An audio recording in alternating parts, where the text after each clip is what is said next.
Em 3 de julho conheceremos a história de Santo Otão, ele entrou para a glória em 1139. Nota explicativa. Caros irmãos e irmãs em Cristo. 1. É importante esclarecer que Santo Antão, o famoso monge eremita do século III, não é o mesmo que Santo Otão, bispo da Suábia que faleceu em 1139. 2. Hoje, dia 3 de julho, encontramos um ponto de confluência entre o calendário litúrgico antigo e o atual. No calendário antigo, celebramos a festa de Santo Otão, como veremos sua história a seguir. Já no calendário moderno, celebramos a festa de São Tomé, um dos apóstolos de Jesus Cristo. Embora a Igreja Católica tenha ajustado seu calendário litúrgico ao longo dos séculos, as histórias e os ensinamentos de santos como Santo Otão e São Tomé permanecem atemporais e relevantes para nossa fé. Por isso, neste dia 3 de julho, propomos uma reflexão especial que honra ambos os santos, todavia conheceremos hoje a história de Santo Otão. Oportunamente conheceremos a história de São Tomé e Santo Antão. Natural da Suábia, Otão teve pais piedosos que lhe deram uma educação muito sólida. Suas virtudes, assim como seus grandes talentos, fizeram-no merecedor da estima de todos que com ele conviviam. O imperador Henrique IV nomeou o capelão de sua irmã Judite, esposa de Boleslau, duque da Polônia. Durante a estada na Polônia, ele aprendeu a língua daquele país. Após a morte de Judite, Otão foi chamado pelo imperador para o cargo de secretário imperial e, mais tarde, chanceler da corte. Quando, anos depois, morreu Roberto, bispo de Bamberg, foi o próprio imperador quem indicou Otão para sucedê-lo na sé episcopal. Em vão Otão resistiu. Henrique insistiu naquela nomeação justíssima, e Otão aceitou a mitra do bispado de Bamberg. Grandiosa foi sua entrada na metrópole. Embora fosse inverno, Otão, quando chegou perto da cidade, apeou-se, descalço sobre a neve, andou até a catedral. Ele rapidamente relatou ao Papa a história da nomeação e pessoalmente foi a Roma fazer a entrega da mitra e do báculo ao vigário de Cristo, pedindo humildemente exoneração do cargo, do qual se julgava indigno. O Papa, porém, confirmou a investidura do imperador, deu a Otão o palio e conferiu-lhe a sagração de bispo. Assim autorizado, tornou-se Otão um grande apóstolo de sua terra. Um de seus principais cuidados foi aproximar o imperador do Papa e fazer terminar a luta entre esses dois poderes, temporal e espiritual. Com tanta habilidade soube agir que não desmereceu a estima do soberano. Além de muitas igrejas, construiu 21 conventos. Perguntado uma vez por que fazia tantos mosteiros, respondeu: os conventos são a defesa da inocência, o abrigo da penitência, o refúgio dos pobres doentes e necessitados. Era admirável o amor que tinha aos pobres. Quanto mais dava aos desprovidos de fortuna, tanto mais lhe cresciam os recursos. Em pessoa visitava os pobres doentes, confortando-os material e espiritualmente. Para o uso pessoal contentava-se com pouca coisa e em sua casa reinava a maior simplicidade.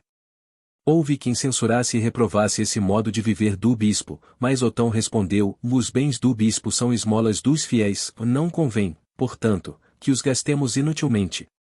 De Boleslau, duque da Polônia, filho de Judite e sobrinho do imperador Henrique IV, recebeu convite para pregar o evangelho aos pomeranos, povo que ele mesmo acabará de subjugar pelas armas. Otão requereu do Papa licença para poder aceitar tão sublime missão e, acompanhado de muitos clérigos, pôs-se a caminho para a Pomerânia. Deus sabe quantos trabalhos missionários tiveram, no meio de um povo bárbaro, pagão e supersticioso. Mais de uma vez os sacerdotes idólatras tramaram contra a vida do bispo e seus auxiliares.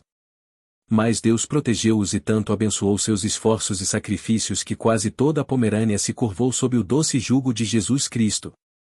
Otão erigiu muitas igrejas e transformou completamente o espírito dos pobres pagãos. Após entregar os destinos do novo rebanho ao bispo Adalberto, voltou para sua diocese. Tempos depois, recebeu a notícia de que diversas cidades haviam abandonado o cristianismo, entregando-se novamente às superstições pagãs. Pela segunda vez, foi então a Pomerânia, mas as dificuldades e a obstinação dos renegados foram tais que os companheiros de Otão quiseram entregar-se ao desânimo.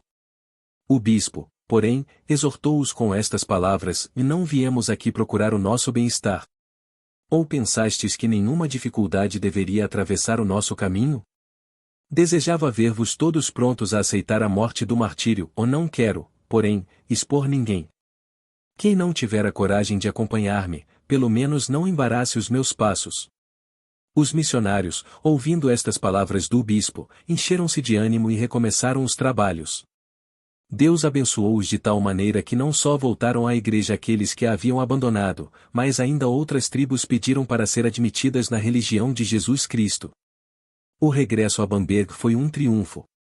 Sentindo, porém, a morte aproximar-se, preparou-se para ela com todo o fervor. Louvando a Deus, entregou o espírito em 1139, aos 70 anos. Sem conta são os milagres com que Deus se dignou glorificar o túmulo do apóstolo, que se acha na igreja que ele mesmo construiu em Bamberg. Reflexões. Quanto mais Santo Otão dava a Deus e aos pobres, tanto mais abençoado parecia. A vida deste era a afirmação da promessa divina, e dai, e dar-se-vos-á. LC 6, 38. Por que receias logo sair prejudicado e perder tua fortuna, quando te pedem para contribuir com tua esmola, em benefício de uma obra pia? Onde está tua fé na palavra divina? Não negues teu auxílio aos pobres. Dar esmola é uma lei que Deus deu e é necessária para a tua salvação.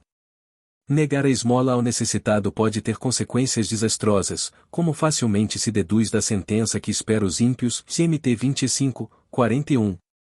A Bíblia nos apresenta o mal rico, CLC 16, 19. Ele foi condenado às penas do inferno. Por quê? Não porque tivesse enganado os outros, não porque tivesse roubado e oprimido viúvas e órfãos, mas porque não tinha compaixão dos pobres, não dava esmola. Santo Agostinho. Assim que soube que chegará a hora da partida deste mundo, Santo Otão tomou providências e recebeu devotamente os santos sacramentos.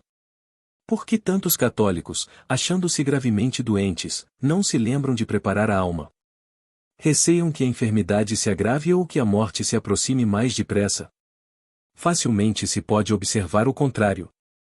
Se Deus te mandar uma doença grave, imita o exemplo de Santo Otão e trata sem demora de receber os santos sacramentos, que tanto consolo dão ao enfermo e bem fazem ao corpo e à alma. Santos do Martirológio Romano, cuja memória é celebrada hoje. Em Alexandria, o martírio de São Trifonio com 12 companheiros, no tempo do imperador Valente. Em Cesareia, São Jacinto, camareiro do imperador Trajano.